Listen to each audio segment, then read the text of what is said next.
नमस्कार फरीदाबाद, मैं योगेंद्र पाल और अभी हम पहुंचे हैं पीयू साइट सेक्टर 89 और आप देख सकते हैं हमारे सामने तमाम लोग मौजूद हैं और आपको बता दें कि मामला क्या है। चैन अमन के लिए लोग सोसाइटियों में आते हैं, लेकिन यहाँ नहर पार सोसाइटियों में भी लोग परेशान हैं। क्या समस्याएं हैं वो भी जानेंगे और आप देख सकते हैं महिलाएं भी हैं यहाँ और तमाम लोग यहाँ मौजूद हैं अपनी समस्याओं को लेकर। एक बार बात करेंगे इनसे। नमस्कार सर, क्या नाम? नमस्कार, मेरा नाम अनुराग है। मैं अनुराग जी, क्या समस्या है आज इतने लोग इकट्ठे हुए हैं? हमारे यहाँ पर कल एक इलेक्शन हो रहे हैं जिनको एक इलीगल ग्राउंड्स पे क्रिएट किया गया, क्योंकि हम लोग आज से 6 महीने पहले एडमिनिस्ट्रेटर अपॉइंट हुआ था मेंबरशिप बनाने के लिए, वोटर लिस्ट बनाने के लिए, ठीक करने के लिए। 92 लोगों ने पिटिशन डाली थी, उनमें से एक भी पिटिशन पे कोई काम, एक भी पिटिशनर के लिए कोई काम नहीं हुआ। पिटिशनर उसमें 92 थे। डिस्ट्रिक्ट रजिस्ट्रार को ऑर्डर्स थे कि इन लोगों की मेंबरशिप और वोटर लिस्ट की क्लैरिफिकेशन दे। उनमें से एक रत्ती का काम नहीं हुआ।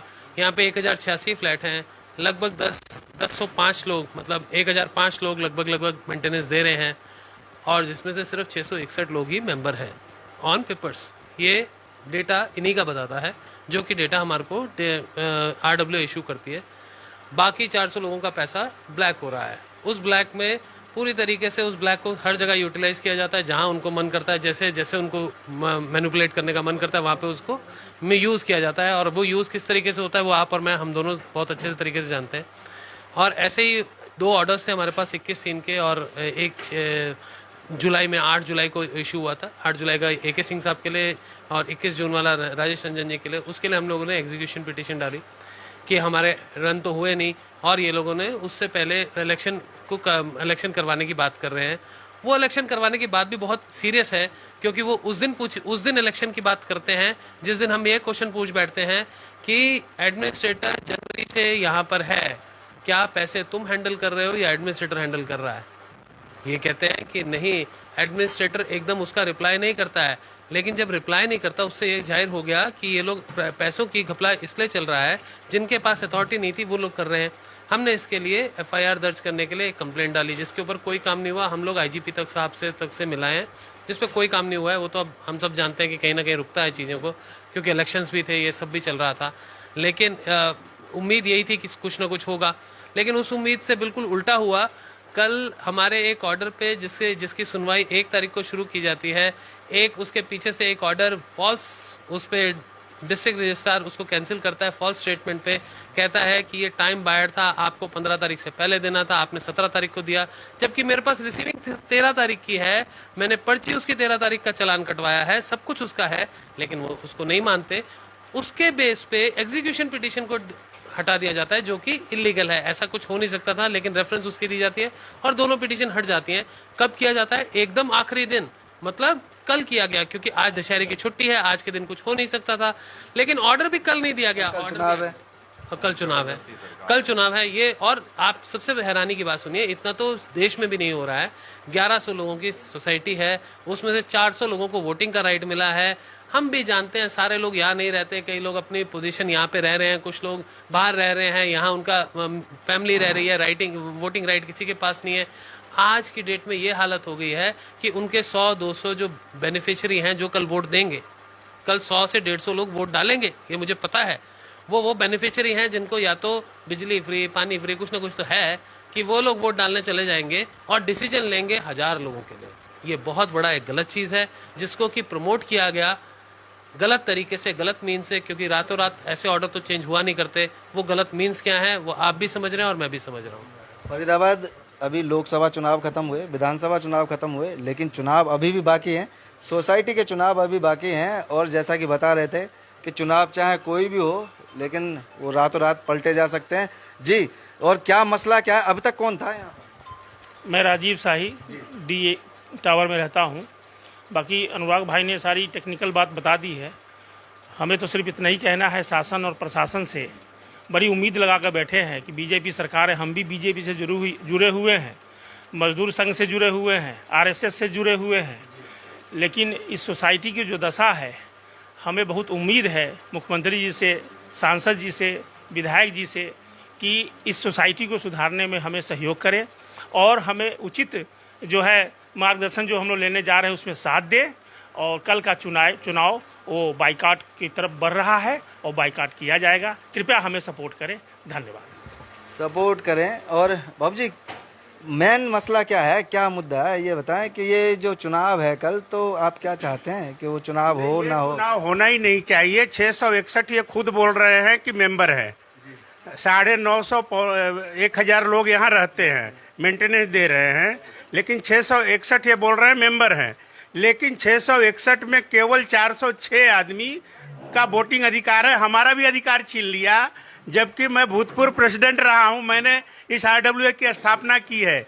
आज के डेट में भी ये रजिस्टर्ड ऑफिस हो सकता है कि लीगली हमारा ही घर है, फिर भी ये दूसरे जगह रजिस्टर्ड ऑफिस बना के उल्टा सीधा काम कर रहे हैं। और मैं आपको एक बात बताऊं कि इस सोसाइटी का फ्यूचर अच्छा नहीं है। ये जिस ढंग से यहाँ इलेक्शन कराए जा रहे हैं 2-3 बार से, ये सोसाइटी को ले डूबेगा किसी न किसी दिन। और हम लोग को इतने सारे प्रॉब्लम आने वाले हैं कि हम इनके पैसे जितने मांगते जाएंगे हम भरपाई नहीं कर पाएंगे, और लास्ट में यही होगा कि हमको बेच के यहाँ से जाना पड़ेगा। इसके सिवा दूसरा कोई रास्ता नहीं। इसलिए हम आपसे आग्रह करते हैं कि इसको कंप्लीट जो है बहुत तरीके से इसको जो है आप हाईलाइट करिए, ताकि हम लोग सुरक्षित रहें। तो अभी कौन है यहाँ प्रधान, कौन था 2-3 ये साल? विजेंद्र सिंह नरवत है, ठीक है। और उनका सबसे बड़ी बात है कि I-215 का मकान में उनकी मेंबरशिप है, ये H-215 में, और I-516 में कि कहाँ वो रहते हैं कि 15 में, और दोनों मकान में वो अपना मकान किराए पर दिए हुए हैं जिस पर मेंबरशिप है, और उस मकान में जो है वो किराए में रहते हैं। बड़ा विडंबना है कि उसी सोसाइटी में सेम टाइप के फ्लैट में आदमी कोई किराए में क्यों रहेगा अगर आपका मकान है तो। ये बहुत बड़ी बात है, इसको आपको कम्प्लीटली देखना चाहिए। और आप देख सकते हैं तमाम लोग यहाँ हैं और बात करेंगे। जी बाबू जी, क्या है, तो क्या चाहते क्या है? मेरा नाम प्रवीण भारद्वाज है और सोसाइटी की मेन समस्या जो है वो करप्शन है। यहाँ इतनी करप्शन इतनी गहरी है, इसका उम्मीद नहीं कर सकते आप लोग। यहाँ पर आप सोचो, एक सोसाइटी की मेंटेनेंस क्वार्टरली ली जाती है 10 से 11 हज़ार रुपये पर फ्लैट, लेकिन उसका हिसाब कब दिया जाता है? 1 साल बाद, जब वो AGM बुलाई जाती है, उसमें लोगों को एक उस पे दिखा दिया जाता है कि हाँ जी इतने पैसे आए, इतने के इतने सोसाइटी लॉस में चली गई। ठीक है जी, मतलब और यहाँ पर पिछले 3-4 साल के अंदर 8 से 10 करोड़ रुपए बैक मेंटेनेंस के रूप में आए। बैक मेंटेनेंस मीन्स वो मेंटेनेंस जो कि यहाँ फ्लैट बंद पड़े थे, जो रीसेल में फ्लैट में गए, ठीक है जी, वो 7 से 8 करोड़ रुपए आए और सोसाइटी फिर भी लॉस में है। आप सोचो, जो सोसाइटी 150-200 लोगों से स्टार्ट हुई थी, आज 1086 फ्लैट पे की सोसाइटी में पहुंचकर भी जो है सोसाइटी वही चीज़ें होते हुए, वही मेंटेनेंस होते हुए, उतना ही स्टाफ होते हुए, और इवन हमारी जो मेंटेनेंस का स्तर है बहुत ज़्यादा गिर गया है। यहाँ सड़कें टूट गई हैं, लिफ्टें गिर रही हैं और सीवर ओवरफ्लो हो रहे हैं यहाँ पर, मतलब दीवार ढह रही हैं। और जो भी रेनोवेशन का काम हुआ था, यार रेनोवेशन का काम हुआ 2 करोड़ का टेंडर 4 करोड़ में पहुंच गया। कितने में? 4 करोड़ में। और लोगों को पता ही नहीं। लोग कह रहे हैं भैया हमें हिसाब दे दो, भैया हिसाब दे दो। हिसाब देंगे। वो कहता है हिसाब ले लो, मुझसे ले लो। वो कह रहा है मुझसे ले लो हिसाब, हम देंगे तुम्हें हिसाब किताब।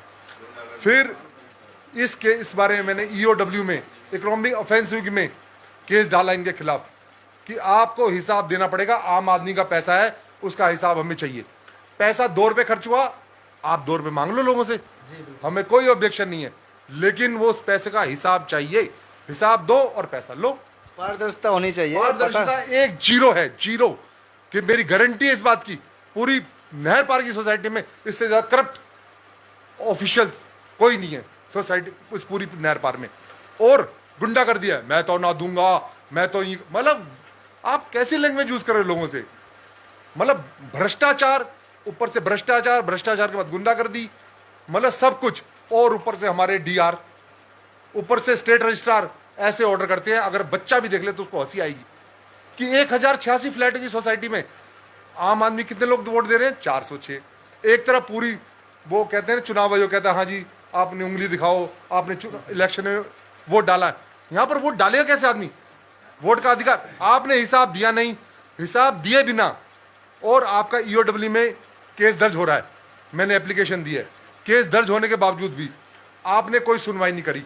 मैंने पिटीशन डाली डीआर के पास, सचिन यादव सबसे करप्ट आदमी, उसने खूब डाला, उसने कुछ नहीं करा, उसमें कुछ करा ही नहीं, कोई केस नहीं करा उसने। वो उसने क्या लिख के भेजा कि ये सुनवाई योग्य नहीं है, इसको पिटीशन को हम खारिज करते हैं। आप बताओ, खुद ही हमें कह रहे हैं वहां पर, हम गए वहां पर, मैं सबसे ज्यादा करप्ट हूं, मैं सबसे ज्यादा करप्ट हूं। हाँ, और स्टेट रजिस्ट्रार वो कल ऐसे ऐसे ऑर्डर देता है कि जैसे बच्चे होते हैं, बच्चे का गेम हो रहा है, हाँ नहीं बेटे तू मान जा इसको, कोई बात नहीं, ये हाँ एक गोल हुआ है, कोई बात नहीं बेटा मान जा, ये वो वाला गेम हो रहा है। यहाँ पर सोसाइटी के भविष्य के साथ खेला जा रहा है। पैसे करोड़ों आए, करोड़ों चले गए, और सोसाइटी में कोई काम नहीं हुआ। काम हुआ बस वो एक्स्ट्रा पैसे, जो पैसे एक्स्ट्रा गए, हमारी मेंटेनेंस से क्या काम हुआ उसका कोई हिसाब नहीं है। जो पैसे एक्स्ट्रा लिए उसका भी कोई काम नहीं है, हिसाब ही नहीं है कोई। 4 करोड़ रुपए चले गए, 4 करोड़ का हिसाब नहीं है लोगों के पास। आप समझ सकते हैं तो मेरा कहने का यही है, हम सभी उनसे ही मिलेंगे, नेताओं से। हमें लोगों ने सैनी साहब को बड़ी उम्मीद से बनाया है, वो एक मधुरभाषी सीएम है, उनको लोगों ने बड़े, और हमारे कृष्णपाल जी भी एक अच्छे इंसान है, 3 बार बने हैं एमपी, उनसे हम जाके मिलेंगे सबसे, और सबसे रिक्वेस्ट करेंगे, विपुल गोयल जी से भी रिक्वेस्ट करेंगे कि हमें इंसाफ चाहिए। इस सोसाइटी में सिर्फ 100 लोग, 150 लोग भविष्य तय करेंगे इस 1086 लोगों में से। ऐसा क्या इलेक्शन है, ऐसा क्या इलेक्शन है? और उस इलेक्शन को हमें बायकॉट करना चाहिए। ये गुंडागर्दी का इलेक्शन है, मिली भगत का इलेक्शन है। अब जो 14 उम्मीदवार खड़े हुए हैं वो आपस में इतने जुड़े हुए लोग हैं, दोस्त हैं, आपस में फ्रेंड हैं, साथ में खाते पीते वाले लोग हैं। वो लोग एक दूसरे के अगेंस्ट खड़े किए गए हैं, क्योंकि अपोजिशन नहीं कहूंगा मैं, यहाँ के रेजिडेंट्स ने कहूंगा, अपोजिशन नहीं हम अपोजिशन नहीं, हम रेजिडेंट्स हैं। रेजिडेंट ने इनका विरोध किया है गलत चीजों के खिलाफ। हमने कहा आपको ड्यूज निकालने हैं, ड्यूज के बेस पे लोगों को बाहर किया है, आप हिसाब दो ड्यूज लो, हिसाब दो ड्यूज लो। जब हिसाब नहीं तो ड्यूज का है बात का। बिल्कुल सही बात है।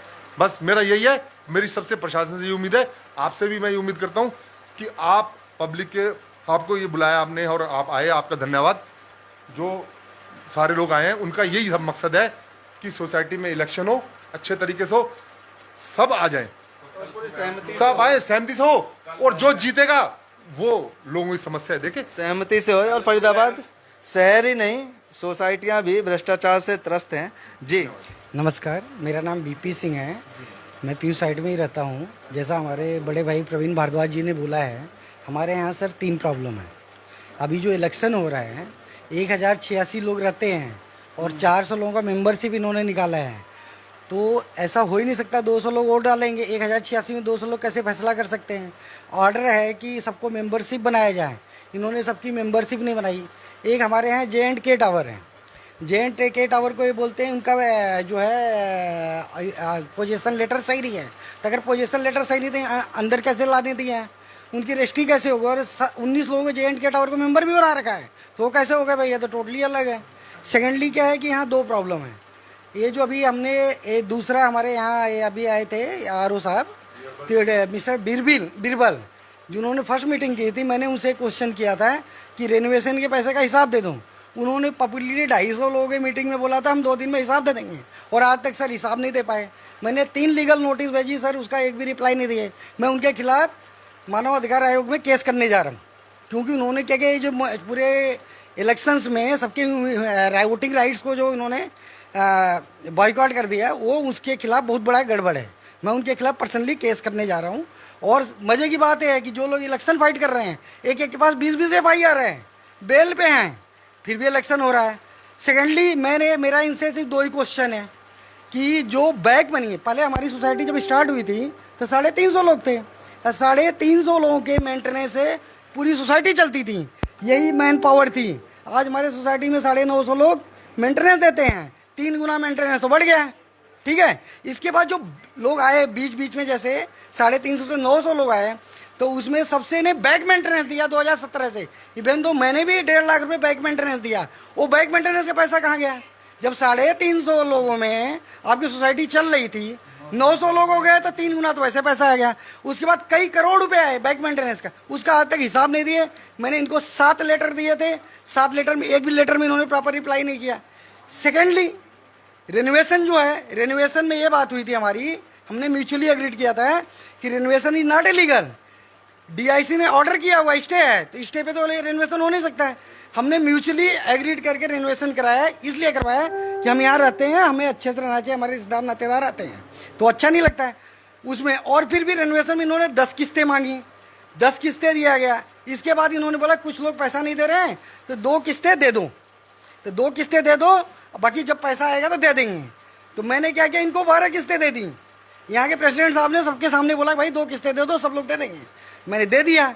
अब मेरे नाम पे इन्होंने 7,000 रुपये 8,000 रुपये इंटरेस्ट चार्ज किया। तो मैंने बोला जो 2 किस्तें वापस करनी है वो मेरे इंटरेस्ट में एडजस्ट कर दो। मैंने इनको 10 बार बोल दिया। बोला ठीक है भाई, मेरा भी वोटिंग राइट्स है ना। और मजे की बात है कि प्रेसिडेंट विजेंद्र नरवत ने सबके सामने बोला कि सिंह साहब क्लियर कर दो, आपका वोटिंग लिस्ट में नाम होगा। मेरा नाम भी है वोटिंग लिस्ट में। 3 दिन बाद मेरा ही नाम काट दिया और मेरे को फ़ोन भी करके नहीं बताया कि यार और पैसा दे दो। अरे बोलता है तो मैं और पैसा दे देता। पर अब क्या चाहते हैं? अब हम कल चाहते हैं इलेक्शन टोटली लीगल है। ये इलेक्शन का कोई मतलब ही नहीं है। जो लोग फाइट कर रहे हैं इलेक्शंस के लिए, जो पोजीशन में है, वो तो पार्टिसिपेंट ही नहीं इलेक्शन में। जो 2 ग्रुप बनाए हैं दोनों यही हैं। इस इलेक्शन का तो कोई मतलब ही नहीं है। क्या मतलब है? सेंस ही नहीं है। 6 मैंने इनको पब्लिकली करप्ट ऑफिशियल और करप्ट, एक मिनट, पब्लिक मीटिंग में पार्क में बुलाई गई थी। मैंने बहुत क्लियर विजेंद्र नरवत को बोला है कि सबको मेंबरशिप दे दो। तुम जीतते हो तुम प्रधान, हम जीतते हैं हम प्रधान। इस बात को राजी नहीं बन रहा है। ये टोटली हमारे पैसे का मिसयूज हो रहा है। कहीं भी आज हमारे टावर में रियल टावर है, वहाँ के लोग मेंटेनेंस दे रहे हैं, वहाँ गंदी नाली का पानी भरा पड़ा है, डर के मारे कोई बोल नहीं रहा है। बताओ ऐसे सोसाइटी में रहते हैं, सोसाइटी में हम सिक्योरिटी के लिए लाते हैं। कितने 3-4 बात में लड़ाई झगड़ा हो गया। जो बोलता है एक हमारे अनुराग मोहन जी जो अभी आपको स्पीच दे रहे थे, उनके ऊपर भी हमला हुआ। तो आप चाहते हैं कि अब ये इलेक्शन जो है इलेक्शन ना, अगर इलेक्शन नहीं होल्ड हुआ तो मैं अमित शाह और नरेंद्र मोदी तक डायरेक्टली जाऊंगा और वो इसके बारे में बोलूंगा कि यहाँ गलत हुआ। तो फरीदाबाद आप समझ सकते हैं, आपको सुनाया हमने कि किस तरह से लोगों ने जो जो अपनी विडम्बना थी वो बताई जी। तो आपसे ये देख सकते हैं कि कैसे यहाँ परेशान हैं लोग। जी बाबू जी क्या कहना चाहिए? मेरा नाम रमेश राणा है। मैं एक सीनियर सिटीज़न हूँ और मैनेजमेंट और इंजीनियरिंग कंसल्टेंट हूँ। तो मैं अपनी भावनाएं, खासकर जो हमारी नई लीडरशिप चुनी गई है, उनको रिक्वेस्ट करना चाहता हूँ कि जो प्रशासन, जैसे हमारा नेशनल हमारे ये स्टेट के इलेक्शंस शुरू हुए, हमारे यहाँ भी इलेक्शंस ये फरवरी में होने थे और 8 महीने निकल गए और ऑल ऑफ ए सडन ये कल हो रहे हैं। पिछले कल तक हमें मालूम नहीं था। तो और दूसरी चीज ये है कि इतना टाइम लग गया और ऑल ऑफ ए सडन हो रहे हैं। आज पता लगा कि कल चुनाव है। हाँ, और जो जैसे मैनेजमेंट पर्सपेक्टिव से हम देखें तो ये जो डिपार्टमेंट है, ये डिपार्टमेंट ऑफ सोसाइटीज़ का जो है, इसमें जो स्टेट रजिस्ट्रार है, इसमें जो डिस्ट्रिक्ट रजिस्ट्रार है, इनकी जो हायरार्की है, इसमें तो मुझे लगता है आपस में कोई तालमेल ही नहीं बैठता है। कोई यहाँ से कंप्लेंट करता है तो जाग के ऑर्डर रिलीज कर देता है, कोई वहाँ से कंप्लेंट करता है। और मुझे ऐसा लगता है ये जो 39 और 40 जो धाराएं, जो प्रोविजंस हैं, ये टोटली पैसा करप्शन करने के लिए हैं। एक तरफ कुछ दिन पहले ऑर्डर आता है कि इलेक्शन रोक दिए गए हैं और ऑल ऑफ ए सडन उसमें 39 धारा का वो दिया जाता है रेफरेंस। तो किसी भी पर्सपेक्टिव से, फंक्शनिंग पर्सपेक्टिव से ये कोरिलेट नहीं होता है। और हम लोग देखिए, हम लोग रिटायर्ड आदमी हैं, हमने अपना जीवन यहाँ पे एक्स आए पार्टी वाई आए, हमें नहीं चाहिए। हमें चाहिए कि यहाँ हमारा पैसा सही ढंग से इस्तेमाल हो। और ऐसा लगता है कि काफ़ी पैसा रिपोर्ट किया गया है कि ये डिसीजन पैसा खिला के चेंज कर दिया गया है। और हम जब सीनियर सिटीजन कुछ मिले थे डिस्ट्रिक्ट रजिस्ट्रार से, तो उन्होंने खूब हमें बोला था कि मैं तो यहाँ का सबसे करप्ट बंदा हूँ, आप मेरे से क्या हेल्प मांगते हो। तो मैं नई लीडरशिप जो हमारी आई है, उनसे हमें बड़ी उम्मीद है कि जो भी इस फंक्शनिंग में लैप्सेस हैं जिसमें आम आदमी का नुकसान हो रहा है उसको ख़त्म करें हमारे, और प्रशासन में जो भी कमियां हैं, गैप्स हैं, ताकि ये करप्शन की वजह से आम आदमी का लाइफ खराब ना हो। मेरी यही गुजारिश है। जी, तो फरीदाबाद आप समझ सकते हैं, सोसाइटी के लोग भी दहशत में जी रहे हैं और कल चुनाव है, देखते हैं आगे क्या होता है। जोड़ जी, नमस्कार। मैं पीयूष हाई सोसाइटी में 2015 से रह रहा हूँ। मेरे ख्याल से कहीं भी इलेक्शन कोई होता है तो उसका अपोजिशन होना बहुत ज़रूरी होता है, तभी वो इलेक्शन जो है होता है वैध होता है, ठीक है ना। कहीं भी किसी भी सोसाइटी में हो, चाहे विधायकी का इलेक्शन हो, चाहे एमपी का इलेक्शन हो, जहाँ पे अपोजिशन ही नहीं है तो वो अपोजिशन है। लेकिन अभी जो यहाँ पे सोसाइटी का इलेक्शन हो रहा है वहाँ पे डमी बिठाए गए हैं। अपोजिशन जो थी वो लड़ी नहीं, क्योंकि 404 मेंबर्स को ही केवल वोटिंग राइट्स दिए गए हैं, ठीक है ना। तो ये इलेक्शन आप क्या सोचते हैं कि क्या ये वैध इलेक्शंस हैं? और यहाँ पे जो माननीय हमारे रजिस्ट्रार जी हैं, डिस्ट्रिक्ट रजिस्ट्रार, जिला रजिस्ट्रार और स्टेट रजिस्ट्रार, वहाँ से जो भी चीज़ आदेश ला करके लाए हैं, कैसे लेकर के आए हैं, ये तो वो जानते हैं या फिर पब्लिक खुलेआम जान रही है। धन्यवाद। तो फरीदाबाद जोड़ेंगे आपको शहर की अन्य महत्वपूर्ण खबरों के साथ। बहुत बहुत धन्यवाद।